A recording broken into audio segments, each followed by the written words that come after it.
Il est 8h ici à Paris. Et 7h en temps universel. Bonjour Damien. Bonjour Pauline, bonjour à tous. Et bienvenue à vous, vous êtes dans Paris Direct et vous faites bien. Nous sommes ensemble encore pendant 2 heures. Voici les titres de ce lundi. Les ministres de la Santé du G7 se réunissent en urgence aujourd'hui à Londres autour du dernier variant du Covid-19.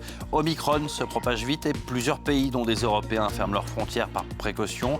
Il faudra plusieurs semaines pour comprendre son niveau de dangerosité et de virulence selon l'OMS qui se dit préoccupé. Le ministre français des Outre-mer est aux Antilles. Sébastien Lecornu a débuté sa visite en Guadeloupe avant la Martinique demain et après 2 semaines de très fortes tensions. Le mouvement social né de l'obligation vaccinale pour les soignants s'est étendu à des revendications plus politiques et économiques. Le ministre dit proposer une main tendue aux syndicats, mais une main ferme. Et puis le procès de Ghislaine Maxwell débute ce lundi à New York, 2 ans après le suicide en prison de son compagnon Jeffrey Epstein. Va-t-elle faire la lumière sur son rôle? Le milliardaire est accusé de crimes sexuels et d'exploitation de jeunes filles mineures. Ghislaine Maxwell est accusée d'avoir cherché pour lui ses adolescentes. À 8h15, dans cette actualité assez gaie, je vous emmène 20 000 lieues sous les mers, ou presque, avec les invités de Paris Direct. Aujourd'hui, Emmanuel Perrier-Bardou et Guylain Bardou, un couple d'explorateurs qui sondent depuis une quinzaine d'années les océans, si possible les plus froids de la planète. Ils alertent sur les effets du réchauffement climatique sur les fonds marins, mais pas que. Ils ramènent de leurs expéditions des images et des découvertes exceptionnelles. Rendez-vous tout à l'heure, dans un quart d'heure, donc après l'info.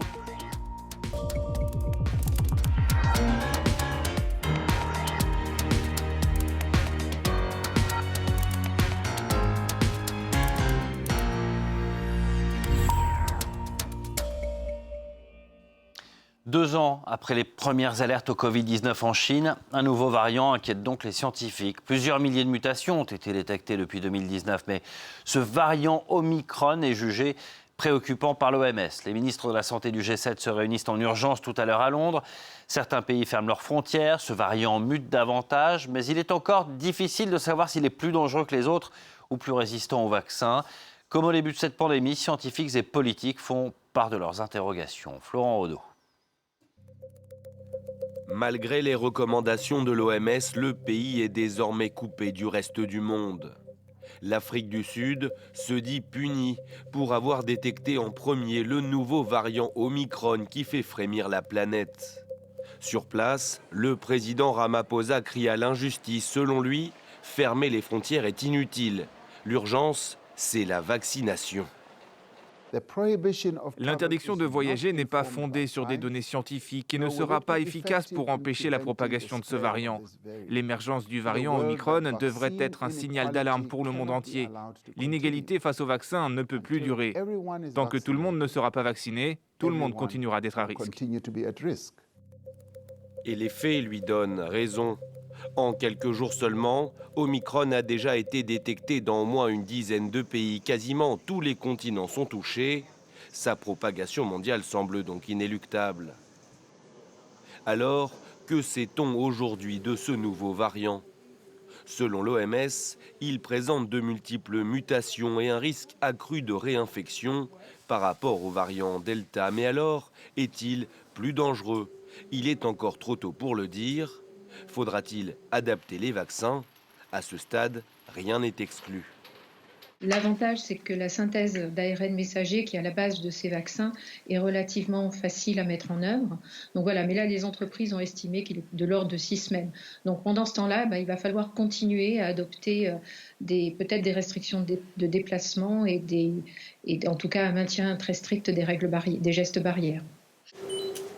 Les laboratoires Pfizer et Moderna ont d'ores et déjà annoncé travailler sur un vaccin modifié, une dose de rappel spécifique au variant Omicron.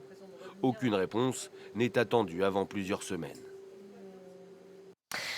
Fermeté et dialogue, c'est le message du ministre des Outre-mer à son arrivée aux Antilles. Oui, Sébastien Lecornu est en Guadeloupe avant la Martinique. Après 2 semaines de tension, nées de l'obligation du pass sanitaire et de la vaccination du personnel de santé, le ministre se félicite de la levée des barrages, de l'intervention des forces de l'ordre ces derniers jours. Il doit rencontrer les syndicats ce lundi. Je vous propose de l'écouter, justement, d'écouter aussi le scepticisme des principaux responsables syndicaux. Un sujet plus grave, me semble-t-il, est devant nous, c'est de voir des représentants syndicaux qui demandent au fond qu'il y ait une excuse pénale pour les personnes qui s'en sont pris aux policiers et aux gendarmes. La main est tendue, néanmoins ça reste une main de fermeté. J'accepterai de dialoguer avec ces personnes demain, je le dis, mais je leur dirai aussi droit dans les yeux qu'ils doivent condamner les violences d'où qu'elles viennent. Qu'est-ce qu'il va nous dire? Moi, ça ne m'étonnerait pas qu'il dise qu'il va retourner vers le président pour avoir une réponse. Ça ne m'étonnera pas du tout. Donc on sera en attente, les barrages vont rester en place jusqu'à ce que, s'il faut que Macron vienne ici. Hein. Pourquoi il ne vient pas lui? La venue et le retour au pays des ministres, on connaît ça. C'est tout le temps la même chose. Et nous espérons que cette fois, ce ne sera pas la même chose. Pour lutter contre les passeurs de migrants dans la Manche, les Européens déploieront un nouvel avion d'observation mercredi. C'est la principale annonce de la réunion convoquée par Gérald Darmanin. Après la mort de 27 migrants la semaine dernière, le ministre français de l'Intérieur réunissait ses homologues allemands, néerlandais et belges ce dimanche. Il a réaffirmé la volonté de Paris de travailler avec ses amis britanniques. Ces derniers n'étaient pas conviés. Kevin Battista. Une réunion voulue par la France à Calais, d'où partent de nombreux candidats à l'émigration vers l'Angleterre. Objectif des discussions entre Français, Belges, Néerlandais, Allemands et représentants de l'Union européenne, lutter contre les passeurs. À la sortie, relativement peu d'avancées, si ce n'est un avion de l'agence européenne Frontex qui sera dépêché dès le 1er décembre au-dessus de la Manche. Les ventes de petits bateaux seront davantage encadrées et suivies. Enfin, les 4 pays ont déclaré leur volonté de renforcer la coopération opérationnelle, y compris avec le Royaume-Uni. Un voisin jugé trop attractif par le ministre français de l'Intérieur. Si les migrants viennent ici à Calais, à Dunkerque, dans le nord de la France, et risquent leur vie pour traverser la Manche, c'est parce qu'ils sont attirés par l'Angleterre, notamment par le marché du travail qui fait que sans pièce d'identité, par exemple, vous pouvez travailler en Angleterre, mais aussi parce qu'il n'y a plus de voie légale pour demander l'asile, par exemple, en Angleterre. Le Royaume-Uni, grand absent de cette réunion. La ministre britannique de l'Intérieur, Priti Patel, a finalement été rayée de la liste des invités. Paris n'a pas apprécié la lettre publiée sur les réseaux sociaux par Boris Johnson ce jeudi, dans laquelle il appelait la France à récupérer les migrants partis depuis son littoral. Dans une tribune au journal The Sun, Priti Patel joue l'apaisement. Nous devons être créatifs pour trouver des solutions nouvelles à l'impact le plus fort possible. C'est ce dont Boris Johnson et moi-même sommes prêts à discuter avec nos homologues français à tout moment. La réunion de Calais intervient quelques jours après le pire naufrage de migrants de l'année dans la Manche. Au moins 27 personnes ont perdu la vie en tentant d'atteindre les côtes britanniques à bord d'un canot pneumatique. Et on reparle ce matin du nucléaire iranien. Oui, il y a 6 ans, occidentaux et iraniens se félicitaient d'un accord sur le programme nucléaire de Téhéran. Depuis, les choses ont changé. En Iran, les modérés ont laissé place au président ultra-conservateur Raisi. Aux États-Unis, Donald Trump a retiré son pays de l'accord, puis l'administration Biden a tenté d'y revenir. Et pour parler sur ce dossier nucléaire iranien, on reprenne donc ce lundi à Vienne, mais pas forcément sous les meilleurs auspices. Le point depuis Téhéran avec Siavosh Ghazi. Le gouvernement a changé en Iran et donc l'équipe de négociateurs nucléaires a également changé. Ce sont maintenant des conservateurs qui se retrouvent à la table des négociations avec des positions plus dures.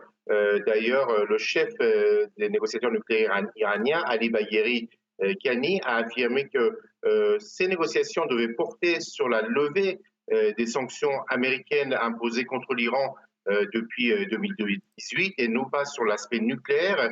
Donc pas question de revenir sur l'aspect nucléaire ni sur le programme balistique ou encore les activités de l'Iran dans la région. Le seul objectif, c'est comment lever les sanctions américaines et avoir des garanties pour qu'un futur éventuel gouvernement américain ne sorte pas de nouveau de l'accord nucléaire et ne réimpose pas de nouvelles sanctions contre Téhéran. Donc le ton est clair côté iranien. Ce sont des positions très dures qui rendent difficile un accord avec les grandes puissances, puisque de leur côté, les pays occidentaux demandent à Téhéran de faire des gestes.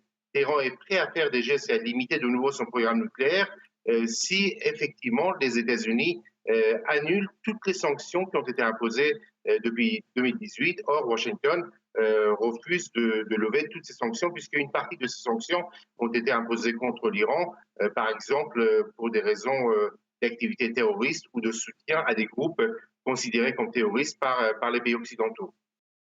En bref, une nouvelle attaque contre un camp de déplacés dans le nord-est de la République démocratique du Congo. 22 civils ont été tués en Ituri, peut-être par des miliciens du Codeco, groupe militaire qui prétend défendre les intérêts des Lendu, une des communautés de cette province. Ce procès sordide aux États-Unis. Ghislaine Maxwell va-t-elle parler et décrire le système mis en place par Jeffrey Epstein? Aux États-Unis, cette femme encourt la réclusion à perpétuité, soupçonnée d'avoir cherché des jeunes filles mineures pour ce milliardaire accusé de crimes sexuels qui s'est depuis suicidé en prison. La franco-américano-britannique se dit innocente et plaide non coupable. Précision à New York d'Emmanuel Saint-Martin. Le procès de Ghislaine Maxwell qui va être suivi ici à New York avec beaucoup d'attention, dans l'affaire qui concerne à défrayer la chronique. Ghislaine Maxwell est poursuivie pour sa complicité présumée dans les agissements de Jeffrey Epstein, le milliardaire accusé d'une multitude d'agressions sexuelles, notamment sur des jeunes filles mineures, et que Ghislaine Maxwell aurait contribué à attirer finalement dans les filets de Jeffrey Epstein. Alors non seulement évidemment la nature des accusations, mais aussi la nature des protagonistes et ce qui donne autant d'impact à ce procès qui en fait autant parler. Ghislaine Maxwell elle-même, la fille de Robert Maxwell, le milliardaire britannique, le milliardaire mogul des médias, et puis évidemment Jeffrey Epstein lui-même, un milliardaire qui fréquentait tous les plus hauts niveaux de la société américaine, avec beaucoup de ces noms qui vont sans doute apparaître tout au long de ce procès. Mais en face, les avocats de Ghislaine Maxwell ne manqueront pas de faire valoir ce qu'ils ont déjà commencé à faire, c'est-à-dire qu'ils considèrent qu'elle serait un bouc émissaire, que ce procès n'a lieu que parce que Jeffrey Epstein ne peut pas être jugé lui-même puisqu'il s'est donné la mort sans doute dans sa prison en 2019. Tout cela évidemment fait un procès qui ici attire beaucoup l'attention médiatique et sera suivi encore une fois avec beaucoup d'intérêt ici à New York. Il est 8h12 ici à Paris, 7h12 en temps universel. Bienvenue à vous si vous nous rejoignez dans Paris Direct. Le rappel des titres de ce lundi avec vous, Damien. Les ministres de la Santé du G7 se réunissent en urgence à Londres aujourd'hui autour du dernier variant du Covid-19. Omicron se propage vite et plusieurs pays, dont des Européens, ont décidé de fermer leurs frontières par précaution. Il faudra plusieurs semaines pour comprendre son niveau de dangerosité et de virulence, dit l'OMS, qui se dit préoccupé. Le ministre français des Outre-mer est aux Antilles avant la Martinique. Sébastien Lecornu a débuté cette visite en Guadeloupe après 2 semaines de très fortes tensions.